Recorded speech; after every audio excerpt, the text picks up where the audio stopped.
ਨੇ ਆ ਕਿ ਜਿਹੜਾ ਵੀ ਬੰਦਾ ਹੁੰਦਾ ਵੇ ਆਪਣੇ ਢਿੱਡ ਭਰਦਾ ਵੇ, ਵਾਮ ਦਾ ਕੱਖ ਨਹੀਂ ਸੋਚਦਾ ਕੋਈ ਵੀ।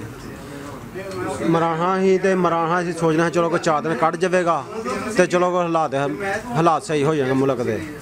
ਤੇ ਵਾਮ ਨੇ ਉਹਨੂੰ ਵੀ ਨਹੀਂ ਖਲੋਣ ਦਿੱਤਾ। ਵਾਮ ਨੇ ਕਿਹਾ ਗਿਆ ਵੀ ਭੈੜਾ ਹੈ, ਵੀ ਭੈੜਾ ਹੈ।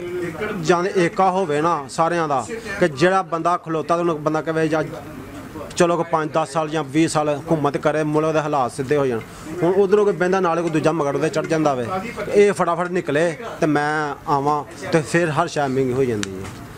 मेन मसला यही है कि हुकूमत करन नहीं कोई देंदा, ना आवाम भी किसी पासे नहीं लगती। हुकूमत करे तो हर शय सस्ती हो तो चलो सर्कट चलता जाए। सर्कट नहीं इंज नहीं सर्कट चलता, हर शय महंगी है।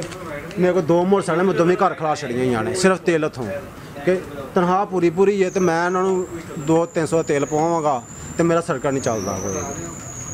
यह हिसाब किताब होंदा कि हुकूमत जिहड़ा भी बंदा करदा वाम नूं चाहीदा वे कि उन्होंने साथ देवे, उन्होंने कहे यार हुण हुकूमत दा करदा ते कोई गल नहीं, ये आ गया वे तो हुण कोई 10 साल कड्ढे आ। तो वीडियो लाइक करना मत भूलिएगा, सब्सक्राइब बटन पर क्लिक करें और बेल के निशान पर भी क्लिक करें ताकि हर वीडियो आपको मिल सके।